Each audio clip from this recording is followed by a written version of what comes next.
This podcast is part of Another Happy Studios, the home of podcasts with passion.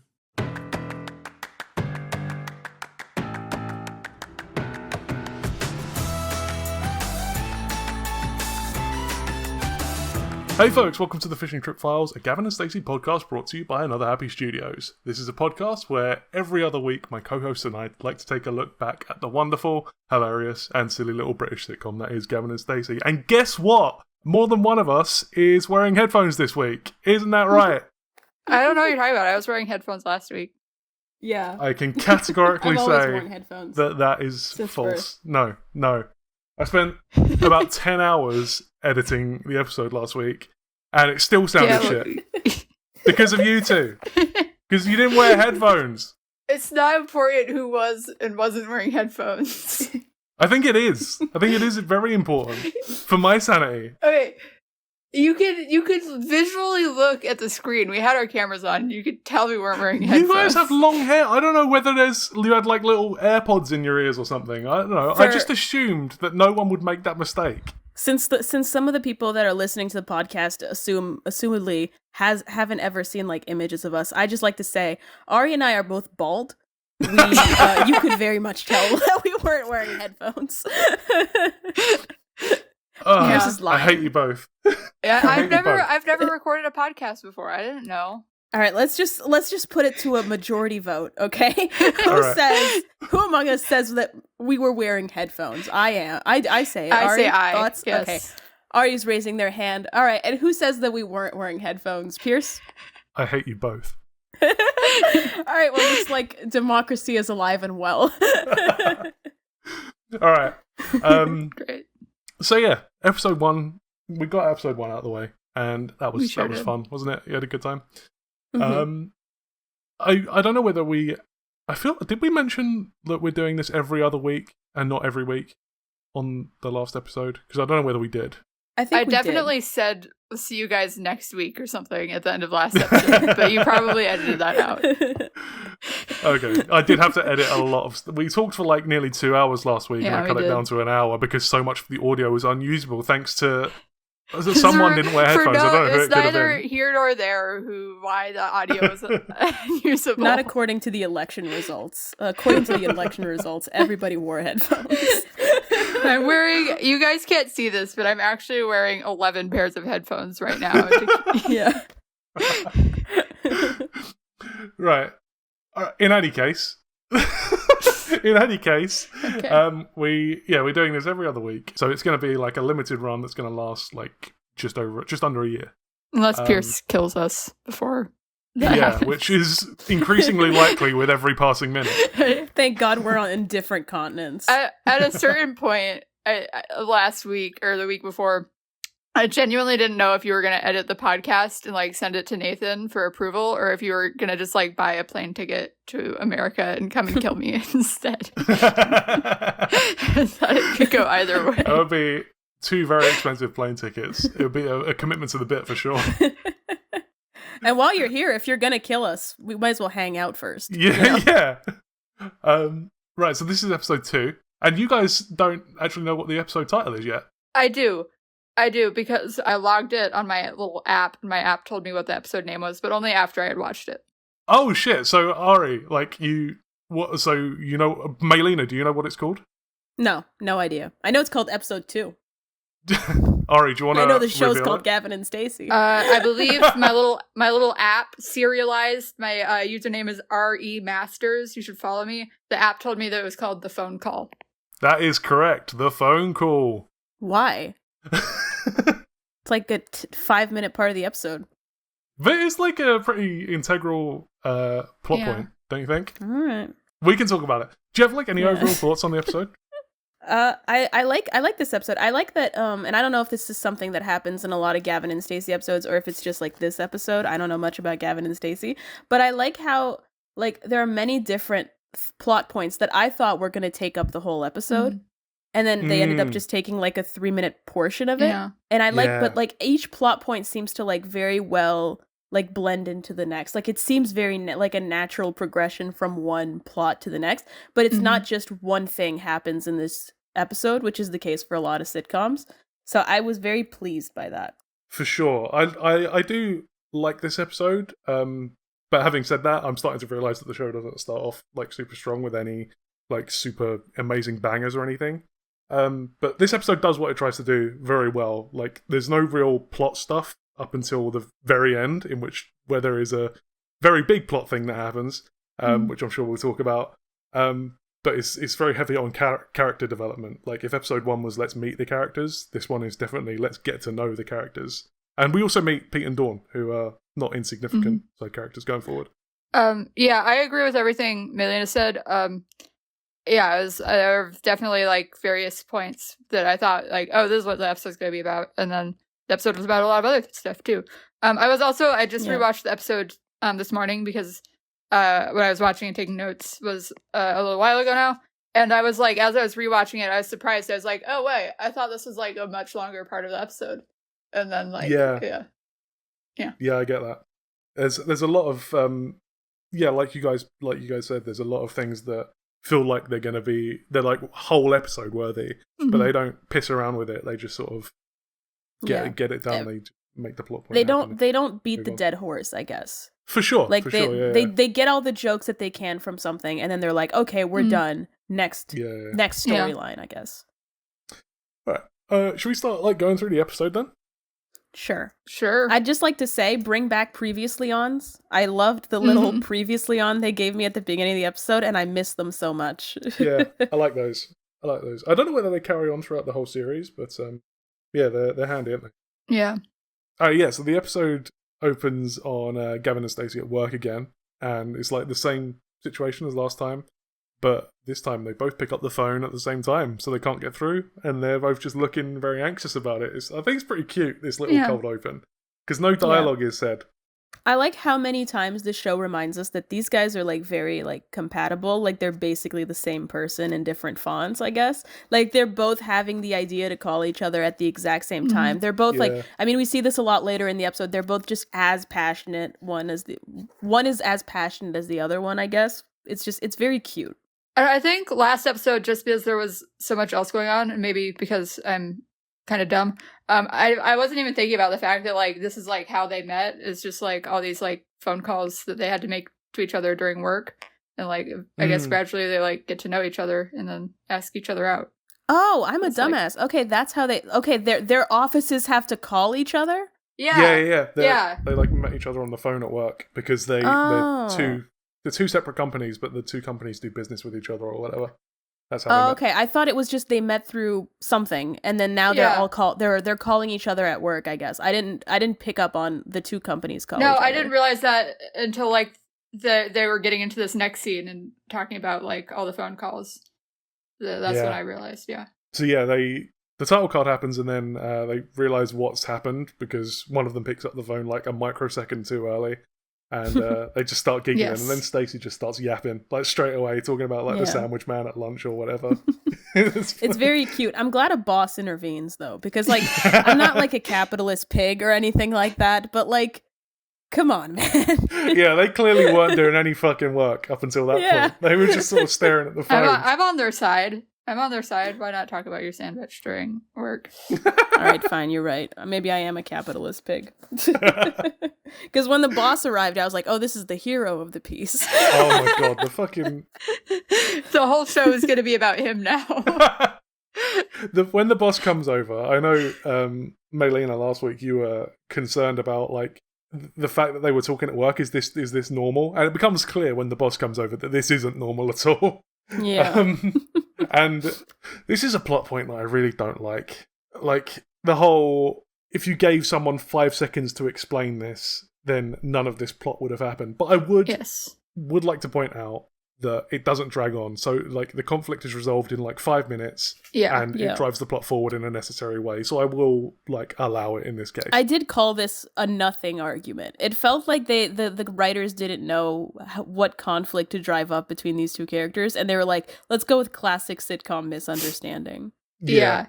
I did write, I think the first 10 minutes of this episode is an idiot plot. Where, like, if you're behaving in a way a normal person would behave, this wouldn't have been a conflict.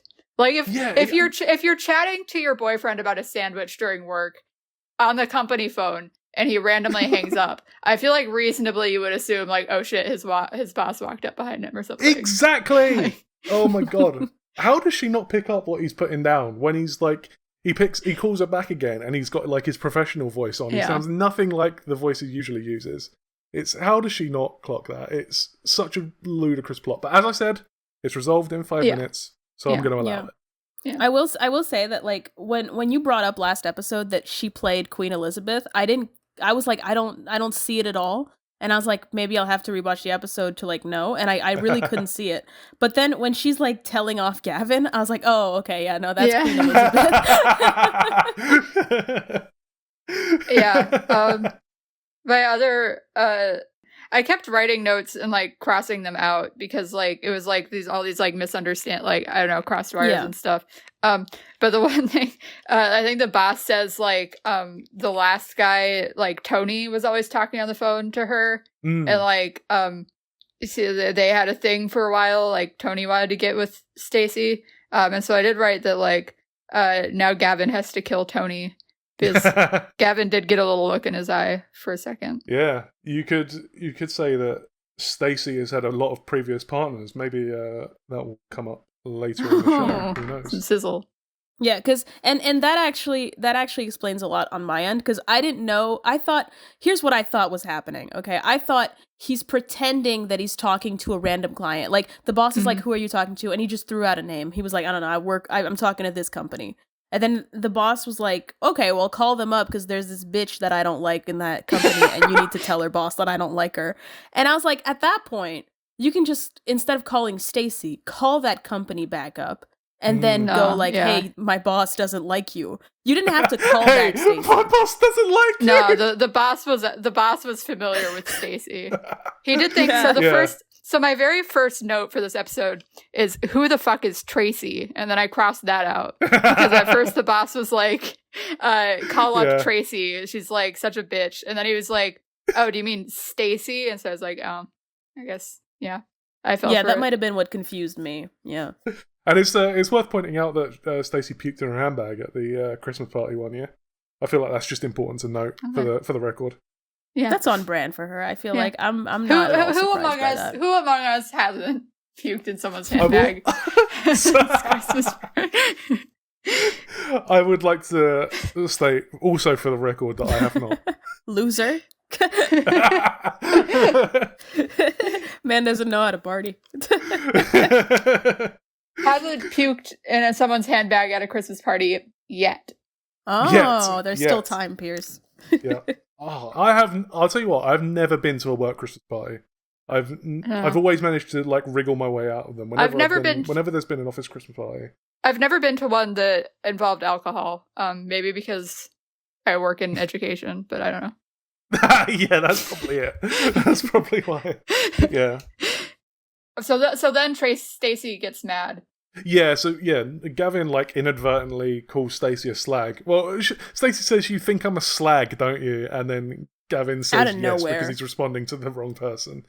And so that's where the conflict sort of starts. And Stacey leaves work crying and goes to see Nessa where she works down at the arcade. We finally see the arcade that we were talking about last week. I was cheering. I know you're excited to see where Nessa works. I want to know everything about this woman.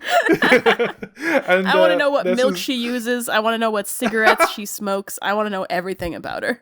I had one more note on the phone call scene. I think someone named Neil is mentioned, and I believe this is a name I have heard in relation to Gavin and Stacey before. Yes, you're right. There is. We've actually. No, I won't. I'll tell you. All right, I'll tell you one thing. We have met a character called Neil already, but we just don't know his name is Neil. Okay. And it's not Neil the line manager. It's someone else called Neil. Okay. So that's exciting. Cool. I will say, from what you've mentioned, Pierce, and I guess what I've noticed as well, there's a lot of like things that come back in this show. Like they'll like mention something and then you immediately will go like, that's a thing that comes back. And that happens maybe like in the pilot that happened maybe 15 times. That was like half an hour, I feel like, of whatever was cut. It was like just piercing.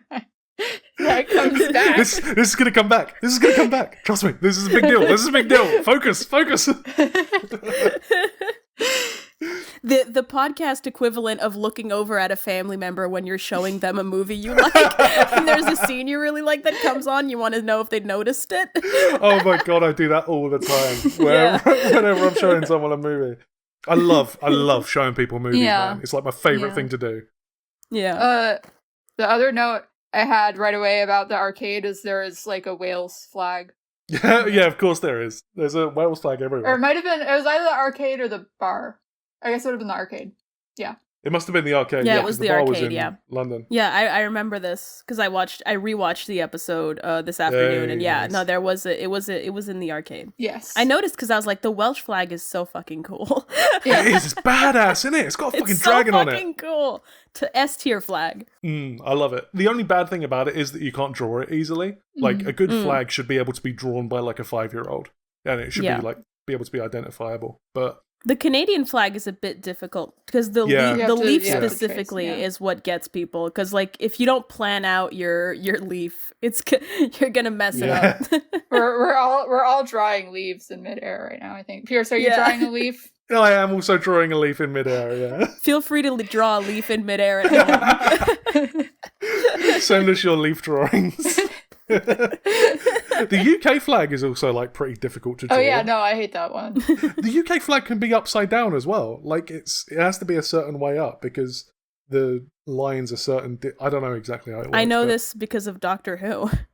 Oh, there you go. The US one is like mid. I feel like the annoying part is having to draw like 50 stars. Yeah, the US flag. I never know how many stripes to do and whether it's red on top or white on top. It is like I think it's good. I like the UK one okay too in this way. Like it is like just a distinct, like you look at it as like, yes, that's an American flag or like that's the UK flag. But it is, I don't know, I feel like it's mid. It's in the middle. Vexillology is fucking cool. Let me fucking tell you. If I'm not mistaken, Ari, 13 stripes, eh? Because of 13 colonies or something like that. Don't fucking quiz me on this right now. But yeah. 13 original colonies. Hitting us with flag facts. Flag facts with Maylina. That's a new segment. We should start a new podcast that's just about flags. Vexillology podcast. I remember the first time I went to the US. We were talking about Hawaii and Alaska and how they weren't like, they're the most recent states that were added. Yeah. Oh, are they the most recent? I didn't know that. Yes. And every adult near me was under the impression that because of that there were 52 states. So 50 originally and then Alaska and Hawaii added on. And like we bet money on this and I made like $50 because I was the only one saying it was 50 states. And that was my proudest moment as a 16-year-old. That's pretty fucking sick. I didn't know they were the most recent ones. Well, yeah, because they added all the states that were like in our landmass, and then they're like, now where else can we like colonize? And so then we went out to the islands. Yeah, and then we went off. I didn't know this. And then Alaska, it was the Cold War, eh? Because they wanted to like keep an eye on. Is that Canada why it's called the Cold War? Is that why it's called the Cold War? Because Alaska's cold. Is it Alaska? No. I'm gonna point out there's a /J after that. That was a joke. But I'm gonna be honest. History is not. I'm hitting a wall. Just watch Hamilton, and then you'll know everything.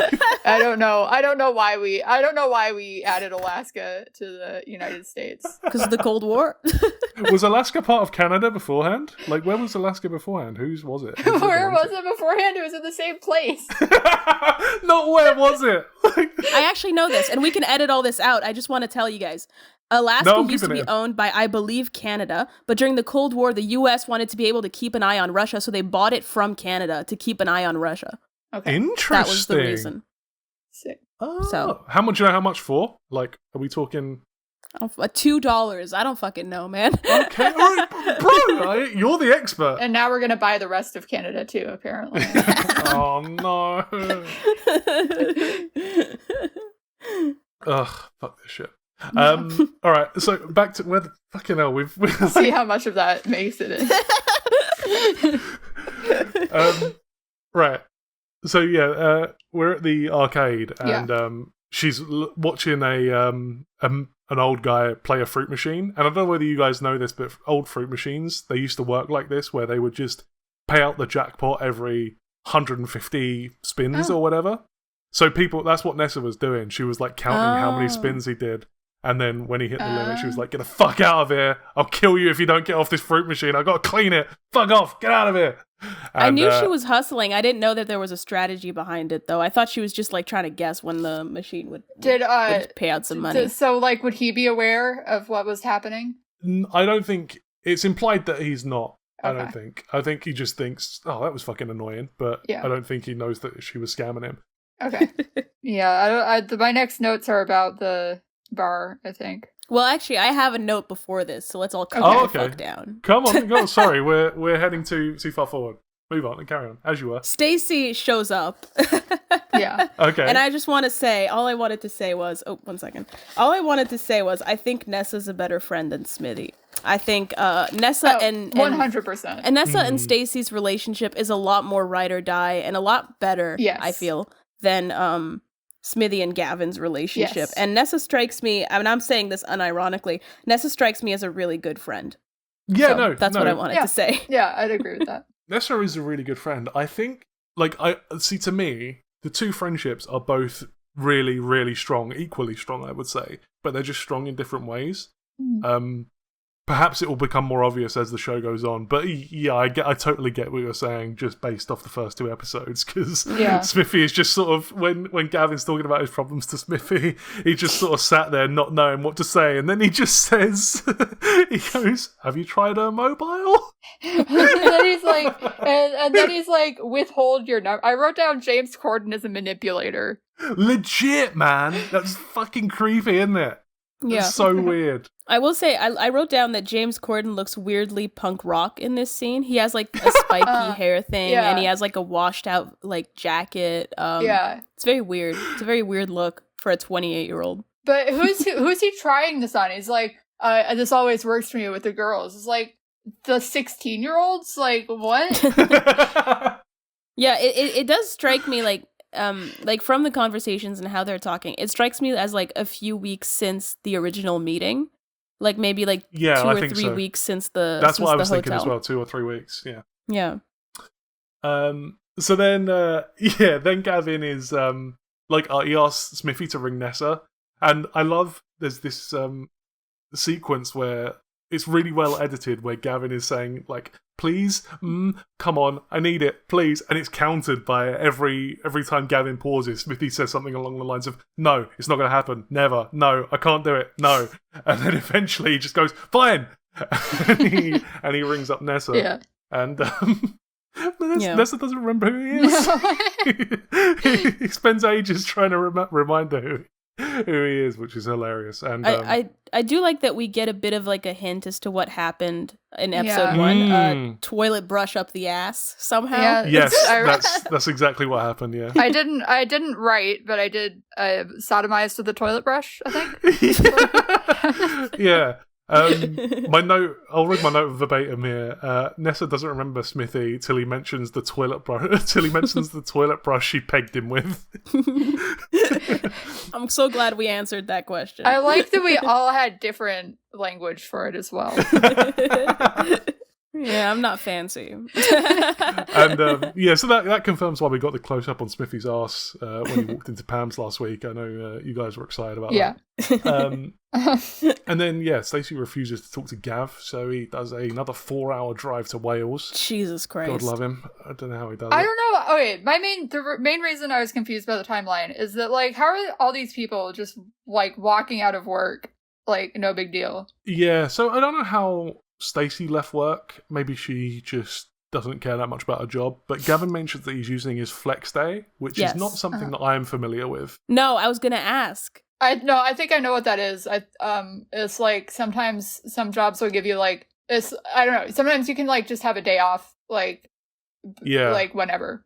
I think it's basically what it is. That's what I got from context clues. Like just all this time, I've always just assumed it's like, it's a flexible day. Like you can figure out what it is. Yeah, because at first I was like, maybe it's like a sick day. Maybe it's like British for I'm going to take a sick day. But then later on in the episode, he does mention sickies. So like I was like, okay, it's two different things. So a sickie is like usually when someone says they're taking a sickie, it means they're calling in sick when they're not actually sick. Yeah. Yeah.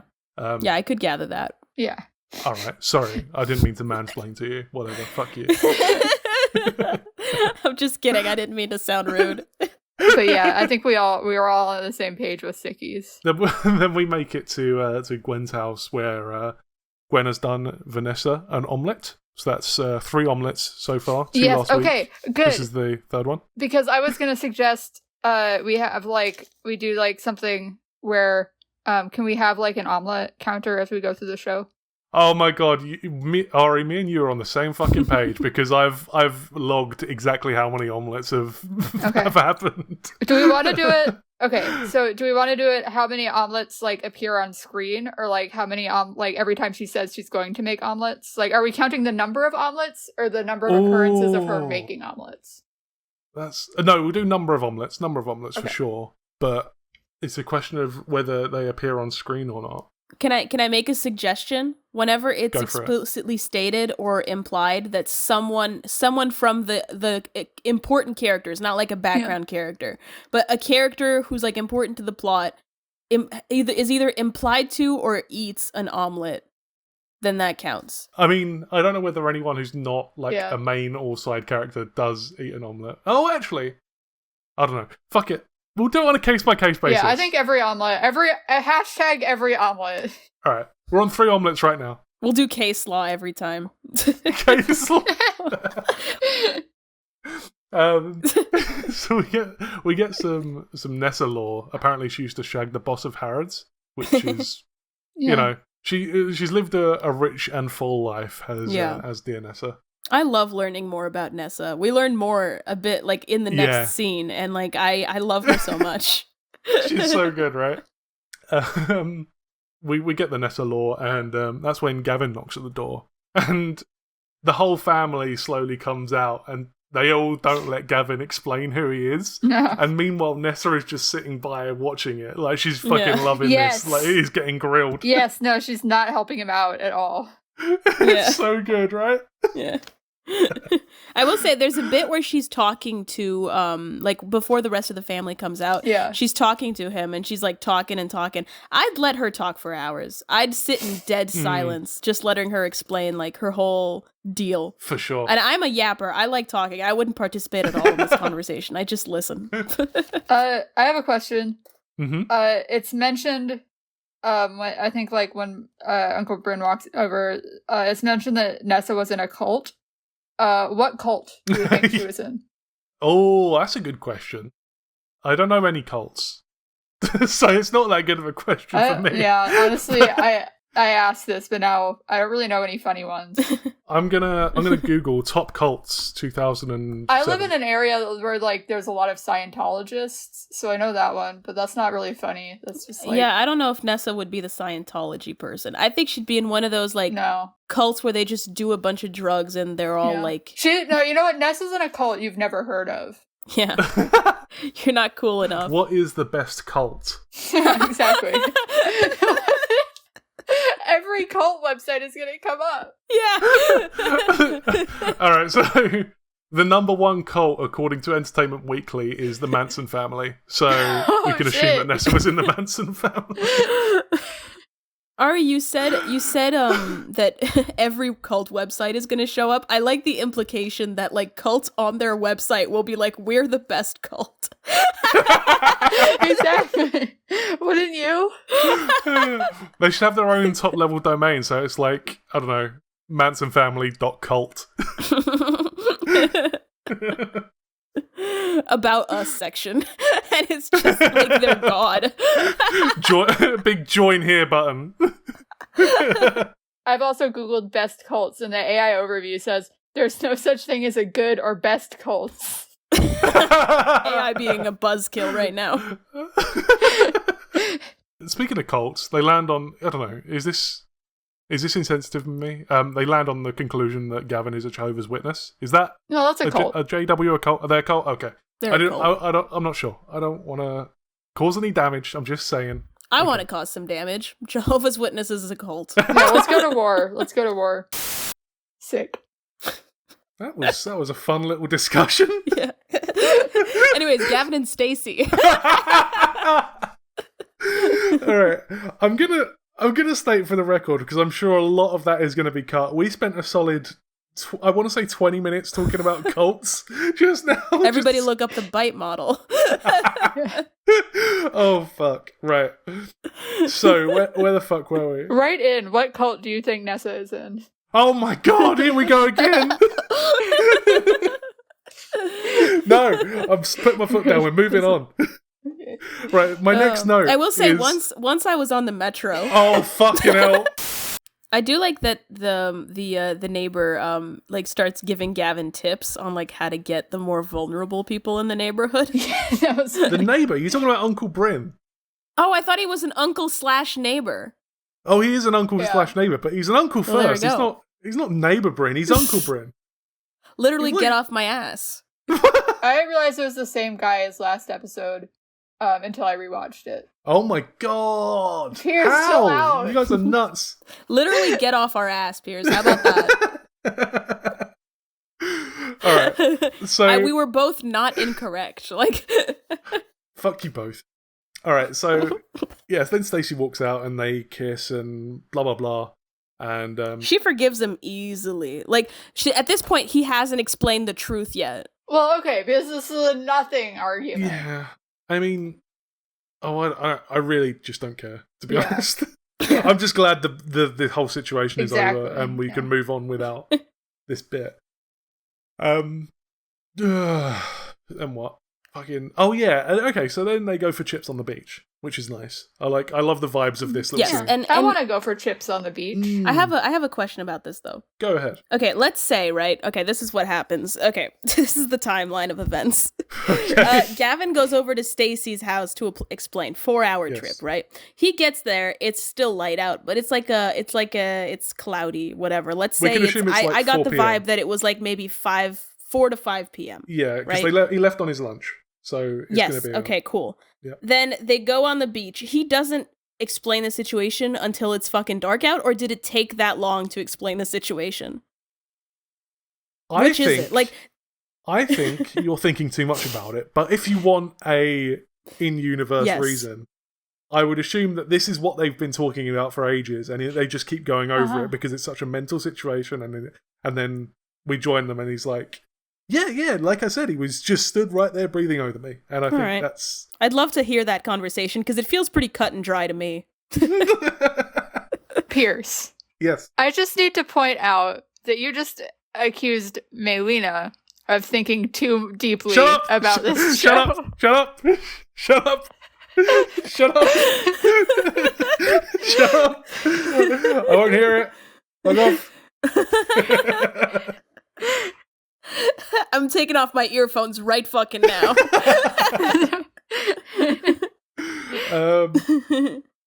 So then, fucking, right.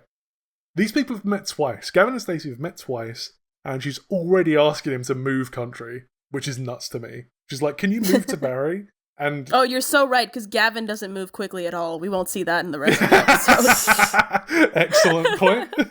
Excellent point. And then he does foreshadowing. To be fair, he does switch it right round on her and ask her to come back to Essex with it. Then Stacey goes, I can't wait to tell Ness. And then we just cut to Nessa going, you ever coming back? Or are you abandoning me forever, you bitch? Before that, it's going to sound granular, but I have more on it. I have more thoughts on it as the episode progresses. Sure, go. It's wild to me. Stacey says, calling out of work is the craziest thing she's ever done. Like, calling out of work and then driving to Wales is the craziest thing she's ever done. I have more thoughts on it as it progresses and like as the story unfolds. But right away, wild. I don't think it's the calling out of work that's the maddest thing. The driving. I understand it's the driving to Wales. Driving to England. But I think just that there's a cultural difference there. I drive 3 hours like once a month. Like, oh yeah, no, that's not something that happens over here. Like, I think I'll save it for later in the episode because I talk more about it. Okay, I have more thoughts. Right, more omelettes. Yes. Gwen has done 2 omelettes, 1 cheese, 1 ham. That brings the total up to 5. Right, we all happy with that? 5 on the omelette counter? I was gonna say it's crazy to have like an omelet as a road trip snack. That's what I was going to say. Like, it's a handheld... It's like a sandwich. Yeah. I've never thought Maybe of it. you put it in a napkin and like eat it like, I don't know, like a burrito. That's wild, that's though. what I'm thinking. Like, I don't see why that's an issue, but I've just never thought it's possible before. I think it's an issue. It would be greasy. Yeah, it's greasy, and like if you're in a car, usually like it could be like a hot car, and you gotta like an egg. I don't know. I come from like where I come from. It's like a very like small town, very far from everything. So if really? most of the time, I'd say 99% of the time, if we wanted to go someplace substantial, we had to drive an hour. So I'm very familiar with like being in a car for a while, and I'm telling you that shit will annoy all the other fucking passengers. It's gonna accrue a smell. And Okay. and second of all, not a road trip snack. I'll say it right fucking. I'll die on this hill. Eggs are not a road trip snack. Get some fucking chips and call it a day, man. But it's Gwen. You got to eat Gwen's omelette. Yeah, okay. Because she's hot. I'll do it. I agree. Once Gwen has made the omelet and given it to you, I feel like you have like a duty to eat that omelet. For sure. But I feel like Gwen should have made them a more appropriate road trip snack. That's fair enough. That's a fair middle.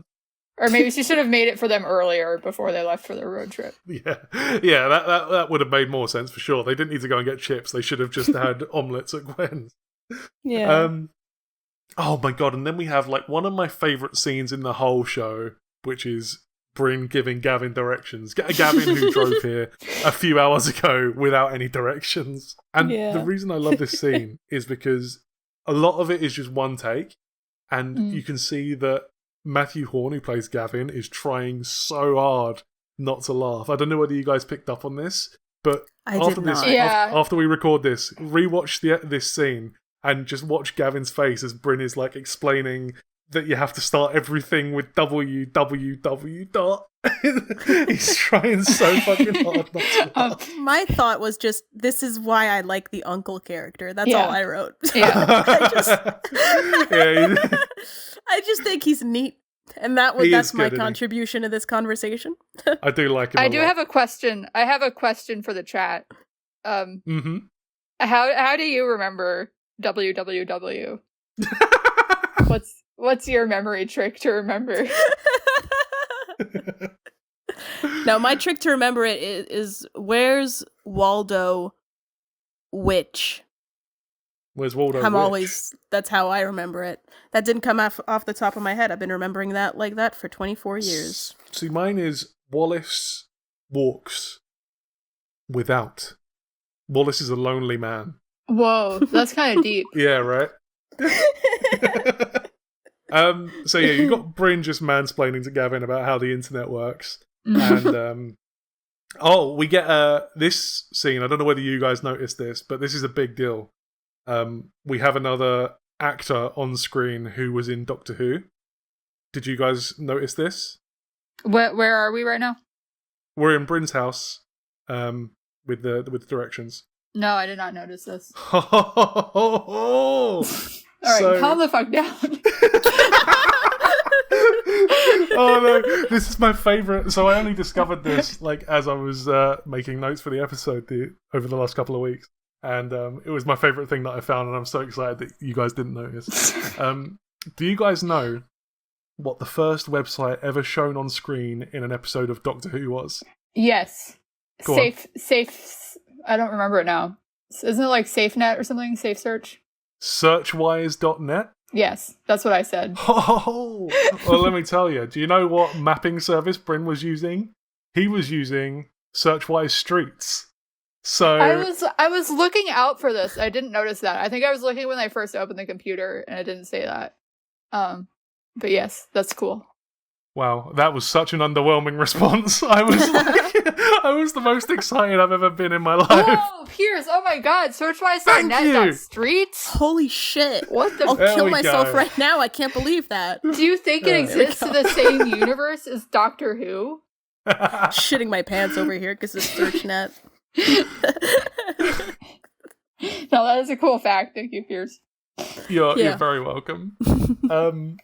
They get to the point where Gavin says to Bryn World Wide Web, and Bryn is just absolutely gobsmacked. This little Cockney gobshite is better at him than making up www initialisms, and it just blows his tiny little mind.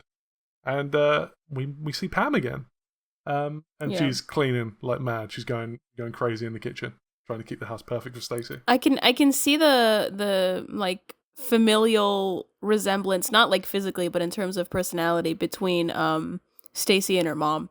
They're both like very like they talk quickly. They're very like high energy. Yeah, people. I get that. Yeah, I see what you mean. Yeah, I can I've never see noticed it's that very before, but you're right. realistic. Like obviously, like they're both blonde. They look like each other, or whatever. That's not what I'm focused They on. are not blonde. What? Gwen is not blonde. Okay, well, calm down. When you dye your hair, you become that color. All right. She's not. She didn't dye her hair blonde. Her hair Do you is have like do you have auburn. the parents mixed up again? Oh, she does, doesn't she?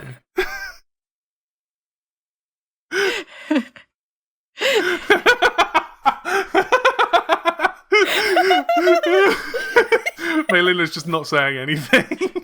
She's got her arms crossed.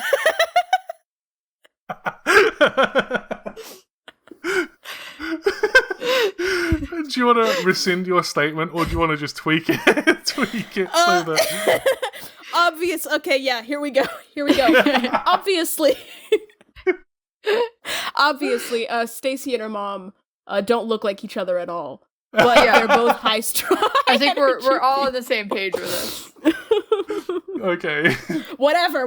We move on. hell. We move on. I mean, Maylina, I think it's kind of cute. Reminds me I think it's kind of cute that like there is this resemblance between Stacey and Gavin's mom. It's like this fun little connection.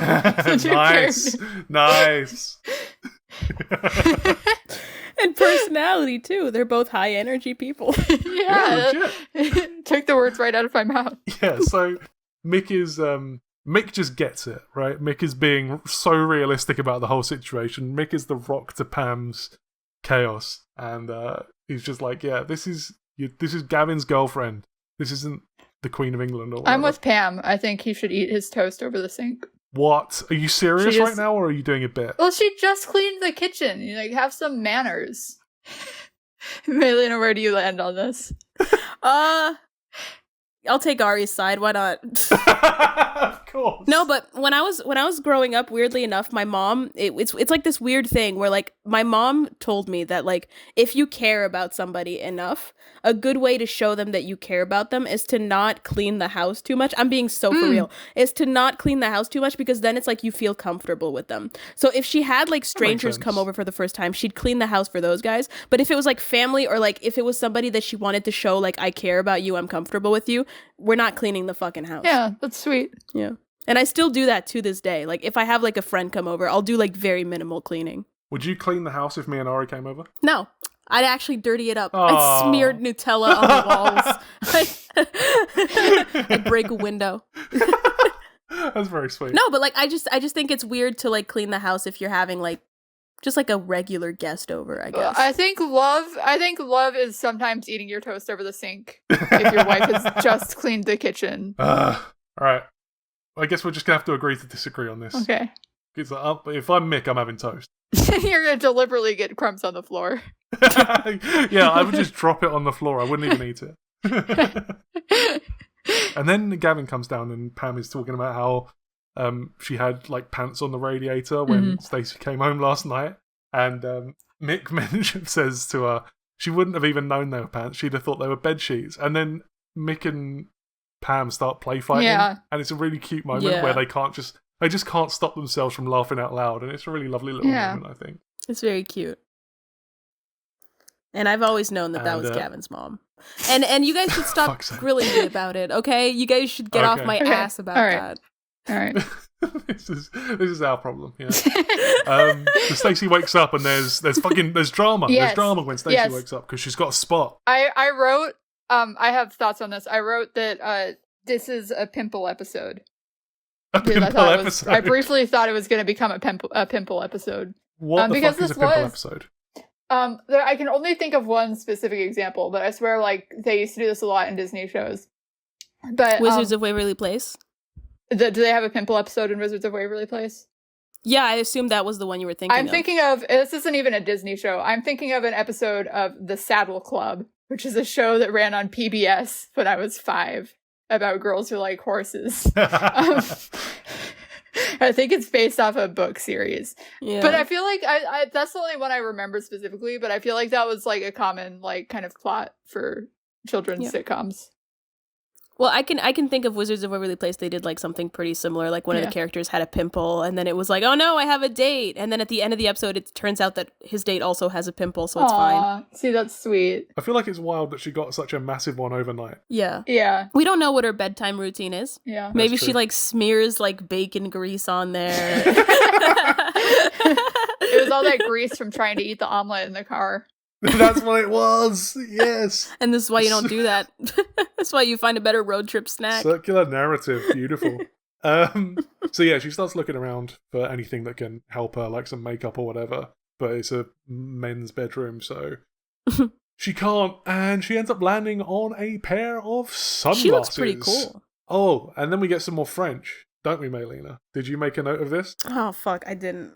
Alright, did you make a note of it? No. Oh, well. Pierce, did you make a note of it? I did! Let's fucking go!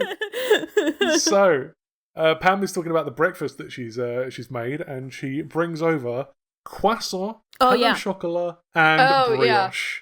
I think I was distracted because all those things sounded really good, and I wanted to eat them, so I didn't write down. I actually did notice this. I just hadn't thought of it in the moment. But here's I wouldn't have brought this up if you hadn't already brought it up. But there's actually a weirdly specific French and Quebecois beef around pain au chocolat. Here's the beef. Oh, you say it weird. Yeah. Wow. No, well, because exactly. In France, they call it pain au chocolat, or whatever the fuck, however they pronounce it. Oui. We don't say that. We call it a chocolatine, right? Oh. Yeah, and the French fucking hate that. If I go to France and I want a pain au chocolat or a chocolatine, and I say a chocolatine, they'll refuse to serve me. Like, I've had family members go to France and they were like, I was refused service because you have to say pain au chocolat. And then if you do say pain au chocolat and they know you're from Quebec, they'll say, doesn't that sound a lot better? What the fuck? I love that, to be honest. That's I love insane. That. I'm being so genuine. This is a real thing. And like I've seen, like, somebody sent me a picture once of like a French bakery she went to, and it was written pain au chocolat and then in parentheses, not chocolatine. That's wild. Okay, so if you were going to ask for a chocolatine, how would you do it? Like, say the whole sentence. Say, I would like a chocolatine. Je voudrais avoir une chocolatine. And then they go like, no. You don't say please? S'il te plaît. Oh, shit. I'll say, peux-tu avoir une chocolatine, s'il te plaît? That is French. And then they go like, no. And then I go like, ok, Chris, un pain au chocolat. And then they go like, doesn't that sound a lot better? and then I fuck their mom. Yeah, no, fuck them. Fuck them. If anyone from France is listening, I'm sorry. I'm just kidding. I don't give a fuck. I don't give a fuck either way. If I'm going to France, I'll say pain au chocolat, whatever. I'll bite the bullet. All right. So Pam got all of this stuff from Tesco. Shout out Tesco's, by the way. Mm-hmm. Love Tesco's. Mm-hmm. And then Stacey walks in and everyone's just sort of confused about why she looks like a member of the Blues Brothers. And then we get a little scenario where Gavin tries to ask her what's up with the glasses, but she ignores him. So he, like, kicks her under the table to get her attention. He does kick her, like, very hard. He, like, really winds up. I was watching it a second time. I was like, he did really wind that up. It was a bit of a big old kick, isn't it? It's passionate. And keep going. And Pam just sort of instantly jumps to the conclusion that Gavin is an abusive boyfriend. So Pam has clearly watched Adolescence. I don't think Maylina has. No. Oh. But I'm assuming there's an abusive boyfriend in there. Not exact. Well, whatever. The joke didn't land, so I'm going to cut that out because I'm so embarrassed. Well, that's my bad. I haven't seen Adolescence, so that's fine. And fucking Pam jumps to that conclusion, and she drags Mick out into the hallway, doesn't she? Yes. Well, no, because Mick leaves for work, and she follows him. Oh yeah, that's true. So, that's true. Sorry. Get off my ass. No, I never will. Oh, I hate you. And then they have the hallway conversation where Mick's just trying to diffuse the situation, just trying to be the voice of reason. But fair enough, like when Pam goes, "What if I'm right?" He is like, "Yeah, fair enough. What if she is right? Then we better just check to be safe." So I do like that she mentions that Stacey's been beaten within an inch of her life, but like only in the eye area. Yeah. Only in the eyes. I do think Gavin's mom is a little bit of a freak for this. Yeah. She just immediately like assumes that Gavin that makes her picture in her mind of Gavin, like, this makes total sense to her. Yeah, right. I just think that's wild. It is an absolutely nuts conclusion to jump to. But I mean, it's realistic to her character. Like, she's very like, for sure, she's an anxious woman. Yeah, she's a big sort of catastrophizer. She's big time. Yeah, but yeah, then Pam has a little bro moment where she lifts the glasses and then just sort of diffuses the situation and solves Stacey's problem. So like, God love her. Good for her. Yeah. I actually do have like a commentary on this. I said that like, oh yeah, Pam says, "Do you want to show me and not the boys?" Implying that this is not information that's going to be divulged to the boys, right? We're trying to keep this from the boys. They go right in front of a mirror. I didn't notice that. That's hilarious. The biggest fucking mirror too. Put it on proud display. Yeah, Pam knew what she was doing. She was trying to she was like, watch this. Yeah, nudge, nudge. Wink, wink, nudge, nudge. All right, so yeah, the situation is diffused, and we go to the quiz night at the pub, and we meet up with Smithy. And they do a really cool robot dance. Yeah, this is the robot. This comes back. This is another instance of stuff coming back in the future. The robot will come back. The robot dance. That is like a thing that Gavin and Smithy do every time they see each other. Thank God. For some reason that is never explained, as the show tends to do. And then we have. I love Smithy and Pam's playful relationship. I don't know whether you guys also like this.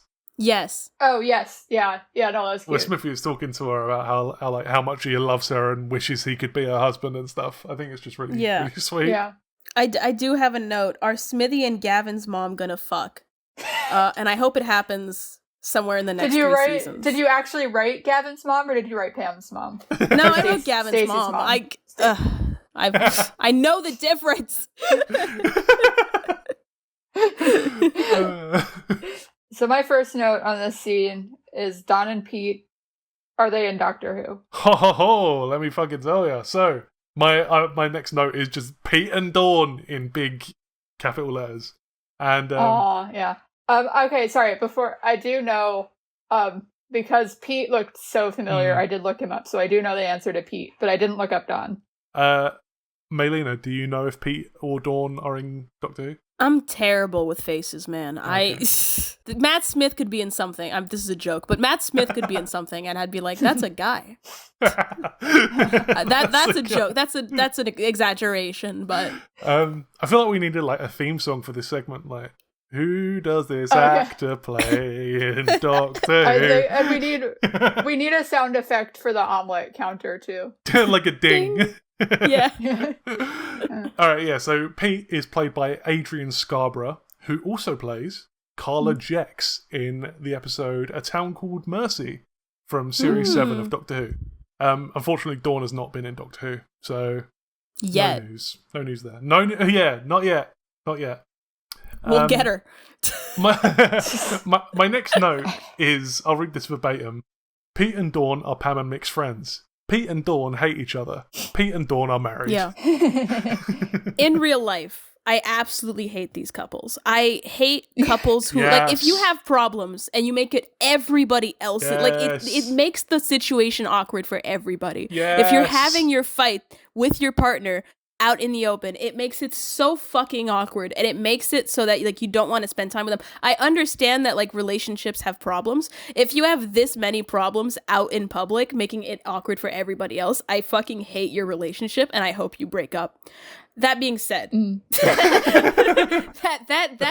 that aside, these actors are so fucking funny. There's a delivery there's a line where Dawn says, "You pathetic lump of shit," and it's the best fucking delivery ever. She just looks straight at him and she's like, "You pathetic lump of shit," and it's the best fuck. I laughed out loud. I love these actors. They're so good. I feel like every punchline they get, like either one of them, like they really land. It's really good. They have the best delivery. I don't know why I looked this up, but Julia Davis is 5'9". There you go. All right. I don't know why I looked up her height. I think I just noticed she looked kind of tall compared to some of the other actors. And as like a woman who's kind of taller, I am interested whenever I see an actress who looks tall. I'm like, is she taller than me? She's not. I'm taller than her. A little flex there. She doesn't have that on you. But 5'9" is pretty good. Good for her.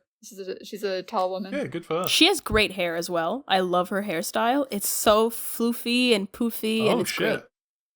You guys both seem to be very big fans of Pete and Dawn.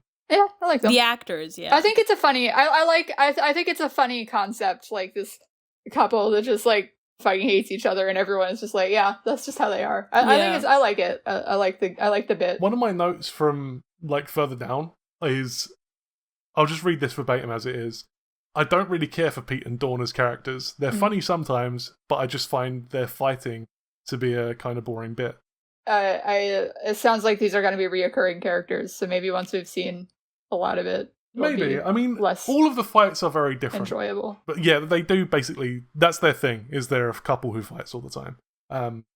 Yeah, but yeah, we'll see. We'll see. I think if it was any other actors, I wouldn't like it as much. I just think these actors like absolutely nail it, and they make it a lot more fun than just a couple who fight all the time usually is. Like usually those couples, I fucking hate those characters. I hate those couples. But I don't know. I think the actors really nail it. They do their job pretty well. And I think because it is so like absurd, like I should have written down some specific lines, but like Dawn just like keeps saying these, like she's like, you didn't even look at me the whole dinner. It's like they talk to each other. Like, it's just so absurd. Like it's funny. I do like. I think you might have said this already, Maylina. I think this might have been the line that you were talking about. But I love the line where Dawn is meeting Stacey for the first time, and Dawn is going, "Oh, Stacey, it's lovely to meet you. Oh my god, I've heard so much about you." And then in the very same fucking breath, she turns to Pete and just goes, "You're such a fucking cunt," or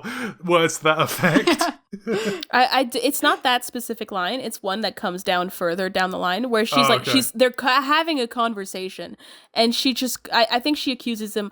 If I'm not mistaken, I think she accuses him of cheating or something. And she just goes, she says something, and then she's like, "You pathetic lump of shit," with like the best delivery. They have a moment where James Corden is really drunk. And everyone's like, he needs to lay off of it, like he is every quiz night. And like Stacey's like, like you should come to Wales, is like normal for us. And then like she's like, Dawn is like, "Oh, you hear that, Pete? Maybe you should go to Wales." Like drunk piece of shit. I love that line so much. It's so good. Such a she's so smug. The way she says it is so smug. Like she's so proud of herself. Good. I love it. Oh yeah, Maylina, the line that you're thinking of is Gavin and Stacey have a little kiss at the bar, and Dawn is looking at them, and Pete tells Dawn to stop staring at him. And Dawn says to Pete, "Well, excuse me if I've forgotten what romance looks like, you pathetic lump of shit." Yes. That's it. I get the vibe that yes, that's the exact line, and it's so fun. If you guys are already re-listening to the scene that Pierce was talking about, re-listen to this one as well, because it's I just love the delivery. And Pierce, you've already seen this 20 times, so I guess you don't have to. But but I think what I get, the vibe I get from this couple is that like it's not like it's not that they are legitimately, well maybe they are, but it's not like they're legitimately like angry at each other. It's like almost competitive. It's like who's gonna land the best like gotcha line, I guess. Yeah, Pam does say later on, as they leave the pub, that they do genuinely love each other. She's talking to Stacey about how they do love each other and they'd never be with anyone else. But Yeah, it feels like almost like a competition, like a game almost. Where it's like, who can get the best one-liner? I might be wrong. I've just met these guys. But... No, I kind of got the same vibe. Yeah. I have one more note on this scene. Just about the quiz questions. I feel like there were a lot of punchlines here that I wasn't getting, like with his quiz questions. Yeah. I didn't understand any of the quiz questions. Like they all go straight over my head. Thank God. I think you just have to know football to understand what the jokes are. Okay. Because, yeah. So you not only have to be British, you have to be a British person who knows a lot about sports. Yeah, 2007 sports as well. Yeah. I guessed. I assumed the joke was that the answer to a lot of these was the same guy. Yeah, that was one of them. It was all really obvious questions, is what I'm understanding. Yeah, I was thinking one of the other punchlines must have been like just the question was too obvious, but like I don't know. Yeah, exactly. I like the part where, and again, I didn't understand the joke there. I just liked the delivery of it, where like he like starts asking a question and everybody moans, and then he goes like, serial killer. Yeah. Oh, I know the exact. Yeah, as if he's redeeming himself because as if like everybody's being presumptuous because he's not done the question yet. Is that like an obvious answer? Do you guys know what that? I didn't Jack know. the Ripper or something? I didn't know. I had to look it up, and it was someone I didn't know about at least. Okay. But speaking of serial killers, this will come up again, so we can talk about this again in episode 6 of season 1. But the finale. The finale, yes. Oh shit. Stacey's last name is West, and Gavin's last name is Shipman, and there was like 2 families of serial killers or something along these lines, and their last names were West and Shipman.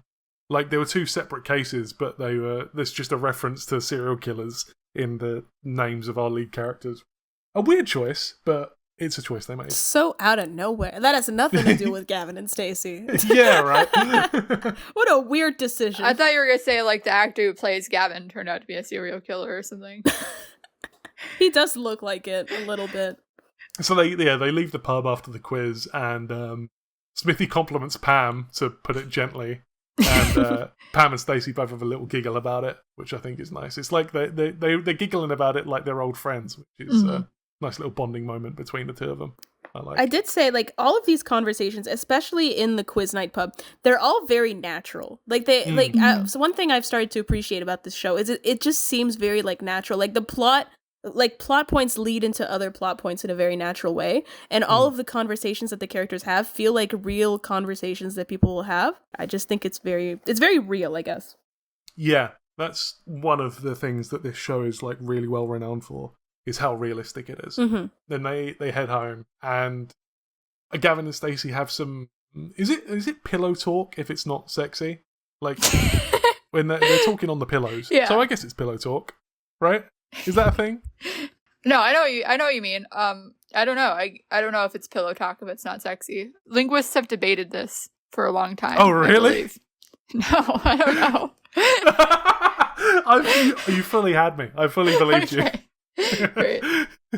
I like when that happens to other people. This is where I want to talk about this whole driving to Wales thing. Oh yeah, She's go talking ahead. about how this like the craziest thing ever that like she just drove to Wales. Drove to England. I don't know. It's just for one thing. Okay, so at this point, I googled how far it would be to drive from Gavin's location or from Stacey's location to Gavin's location. Mm-hmm. It's a 3.5 hour drive. Lots of other people have googled this. It came up right away. Oh yeah. It's just not that far to me. Like I would 100% do this as a day trip.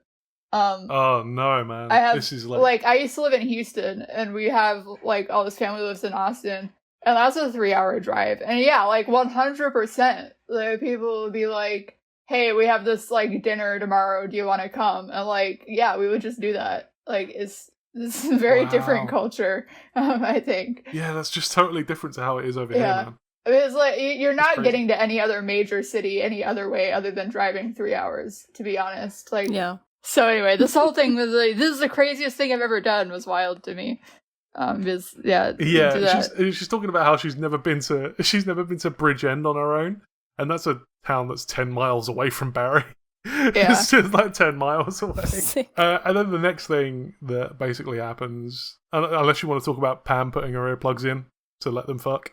I did say that it's weird that they do it after that. You think? They're like, oh, okay, well, she put in her earplugs in. Me, personally, I would have put on a chastity belt after that. Well, they were already it's kind doing of like, it. because she definitely knows they're having sex. So that does make it a little bit awkward. She's going to assume either way. I know, but it's just like, now it's been stated. It does, I feel like, make it a little bit awkward. Good for them, I guess. Yeah, good for them. Love it. And then they go to Paddington Station, which is always fun with location shoots, because you can be like, I've touched that door that I'm seeing on my screen, or whatever. Funny thing, though, this isn't actually Paddington Station. This is Marylebone Station. I guess like they couldn't get the real Paddington for whatever reason. But what an oversight. Whatever. My next note is just, this fucking Jobsworth ticket inspector can suck my fucking ass. I called the station guy the PDA police. So when he shows up on screen, I know where I'm at in my notes, because I just wrote the fucking PDA police over here. Public displays of affection. It took me ages to figure out what PDA stood for. I have a question, Pierce. Go ahead. Has the security guard been on Doctor Who? He has not. I did look this up. He hasn't been in much. He's like a really small-time actor. He's only been in like a few things. This is the biggest thing he's done. Yeah, he's not been in Doctor Who, unfortunately. I did fucking check, which I'm really proud of myself for. Okay.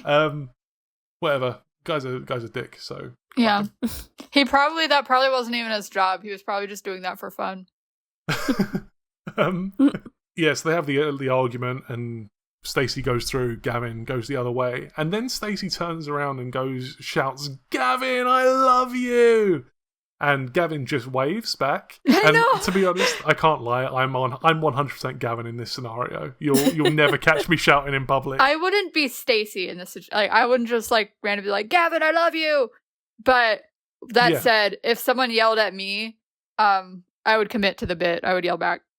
Oh, for sure. Oh, damn. I respect that. Yeah. To be honest. May, where do you stand on this scenario? Listen. I'm the cutest couple in the world. I'm yelling. I'm yelling back. Oh wow. I'm doing back when we were still doing long distance, we'd have this thing where we'd meet up we would take different buses to the same metro station. So sometimes we'd text and we'd be like, "Oh my god, my bus is coming in 5 minutes. Oh my god, we'll be at the train station at the same time."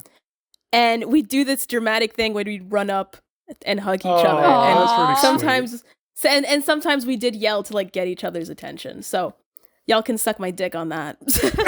No, it's cute when it's not me. Sounds like you guys just hate love and romance. I said I'd yell back. I just wouldn't start it. You know, it is weird. When we watched this scene, my partner did say like, "Ugh, that's so cringy of her." And then I was like, "We used to do the same thing." And he was like, "Yeah, but it was different." It was different. We're actually cute. Yeah, so then Gavin's walking away, but shock horror, he stops and turns around. What the fuck's going on? He turns around, runs past, jumps over the barrier. Yeah, fuck the system, fuck that guard. And off he runs to the train. I do love the realistic consequences of that. I think it's very funny to like, I guess whoa. Realistic consequences? No, okay, maybe not realistic consequences. I thought you were being sarcastic. No, what I mean is like not the realistic consequences. The juxtaposition, I think I mean more. Okay, yeah. Where it's like, you know, usually in like romance things, it's like, it'll be like, "Stop the plane," or something like that. Right, okay. I need to tell her I love her. And then it's like everybody on the staff is like on this person's side and they're all trying to get the plane to not leave and stuff. You know what I mean? Yeah. Where it's like, it goes right to like Fantasyland. And then in this one, it's like there's a juxtaposition of just like, they're clearly trying to do that, but it's not working out because they don't live in that universe, I guess. Yeah, okay. And I thought that was very fun. Instead, they live in a universe where the secret police comes out of nowhere and like tries to kill you. Yeah. No, I don't think I meant realistic. I think I meant just more like not in Fantasyland like a lot of like rom-coms are, where it's like it's more like they're brought down to earth right away. It's like they're trying to be I know what like you the mean. rom-coms, but it's not working out for them. So is this what's happening here? Is this like a parody on like US culture, like cop shows? I don't actually know, because the guy with the gun does seem to have like a slightly American accent. I wasn't sure if he was trying to do an American accent. I kind of thought he might be, but I couldn't quite tell. He doesn't say enough. It's even obscure to me. It might be some sort of weird like Scottish accent or something. I'm really not sure. But I have 3 points about this. Why it makes My no first sense. one is just holy shit. Holy shit. I have 3 points about why this makes no sense, but then I also have 3 more points about why I don't mind it. Alright, it makes no sense because 1, proposing the second time you've met the person, fucking what? The second point is armed police are crazy rare in the UK. Like, you only see them basically outside the Prime Minister's office and, like, sometimes at airports, pretty much. So, they're never going to be at Paddington Station, let me fucking tell you. And then the third point is, why does this fucking ticket inspector have the authority to deploy 3 armed police officers because someone jumped the barrier? Like, people jump the barrier all the time, and no one gives a shit. But then my 3 counterpoints are, it's cute, so I'll allow it, whatever.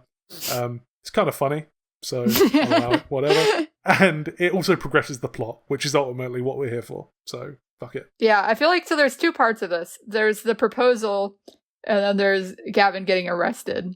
Yeah. I feel like, do we want to take those separately? Sure, however you want to do it. Alright, so Gavin proposes to Stacey.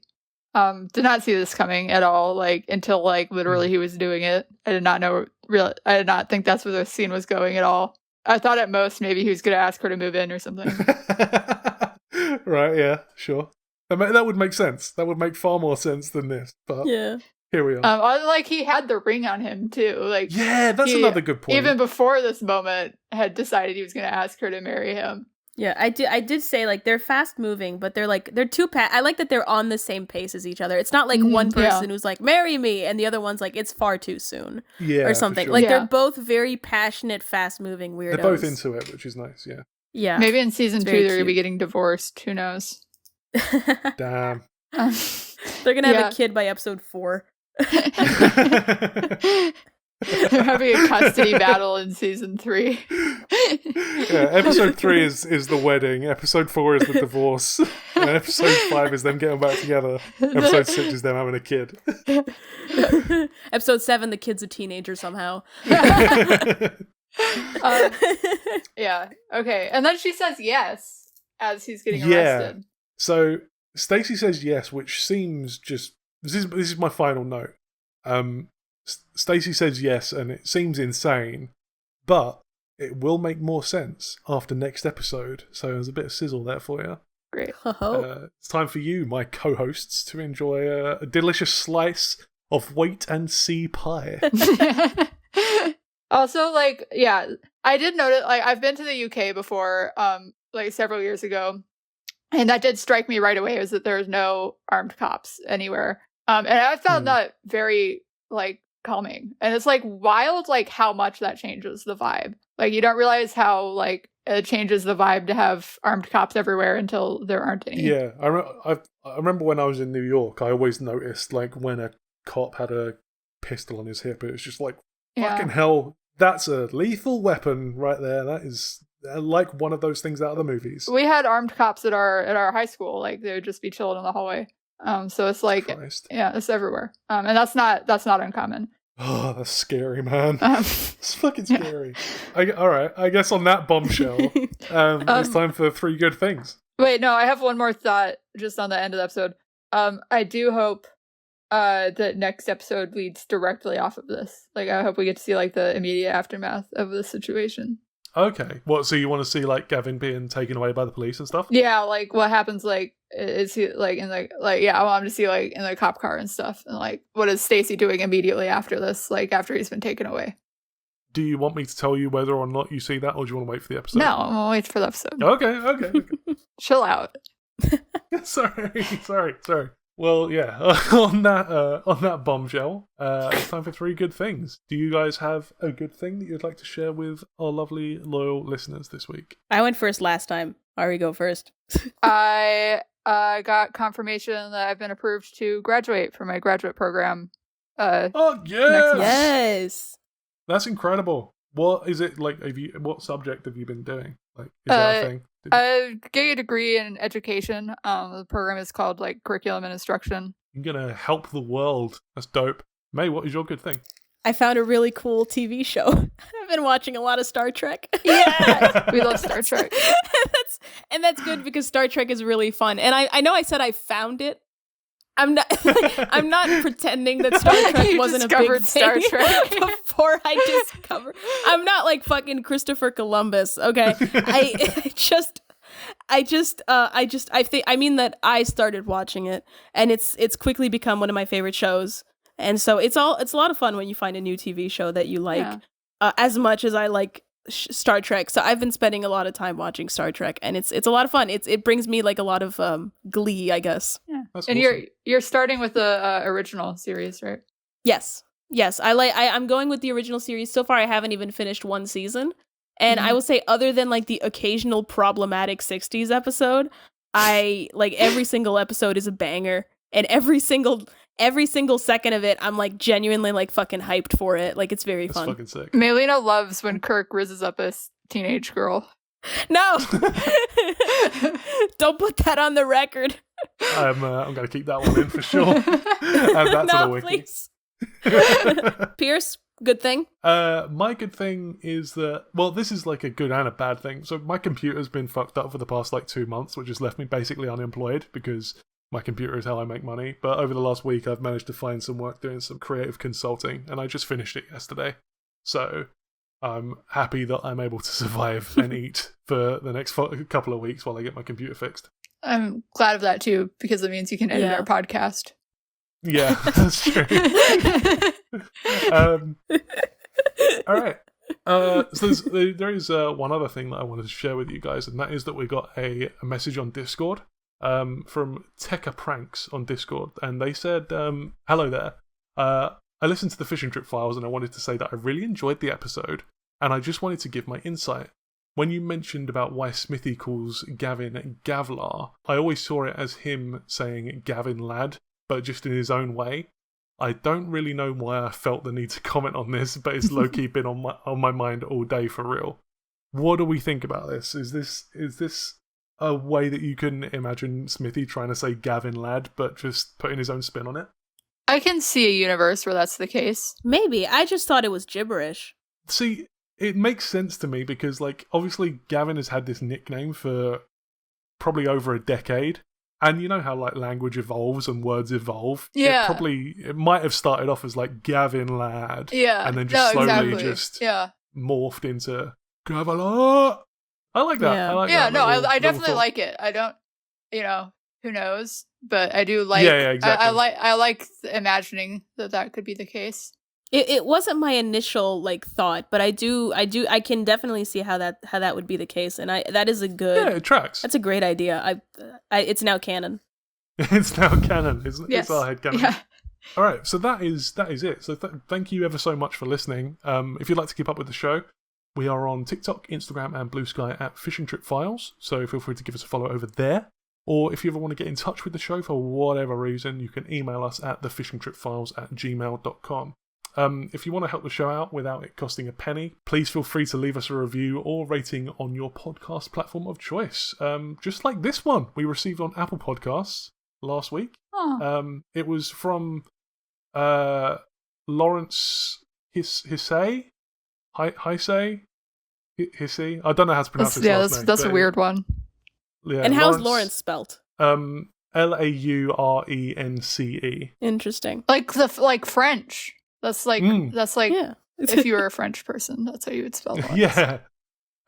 Lawrence left us a 5-star review with the title "Goated" all in all caps, and the body text of the review was just simply "goats," which is nice. I think that's a compliment, as the kids say. Yeah, I don't think we mentioned we're under another Happy Studios now, right? I don't know what that is. I don't know what you're talking about. Oh, great. Yeah. Sorry. I think I just had a little bit of a fit there. I've just blacked out for a couple seconds. Did I say anything weird? We also got a comment on Spotify from British Betty. I didn't know you could comment on podcasts on Spotify. Yeah, Did you know I looked this? a few days ago if we had any comments, and I don't think there were any yet. But Yeah, we have one from British Betty who said, came here from the Still Got Legs Doctor Who rewatch podcast. What? I don't know what that is. I don't know whether you guys are familiar What with the that. fuck is Doctor Who? Yeah, right. I don't know. But they say they've never watched Gavin and Stacey before, but heard Nathan and Lawrence. I don't know who these people are. People just keep making references. Talk about it a bunch of times over the years. So I'm excited to go on the journey with you bunch and have another podcast to look forward to each week. Every other this week. should be the only podcast you're listening to. Yeah, this should be the only one. I don't know what this Still Got Legs nonsense Yeah, is. it's crazy that like both the review and the person from Another Happy Studios are both called Lawrence. Is that like a common name in Britain? It's not uncommon by any means, but yeah, maybe they're the same person. I don't know. This is news to me. But anyway, yeah, once again, this podcast is produced by Another Happy Studios, so please do check out the other podcasts from them if you haven't already. All their wonderful stuff is linked in the show notes. But for now, we'll see you on the Wednesday after next at 10 a.m. with the next episode. And as always, au revoir. Oh shit. Adios. Rock and roll.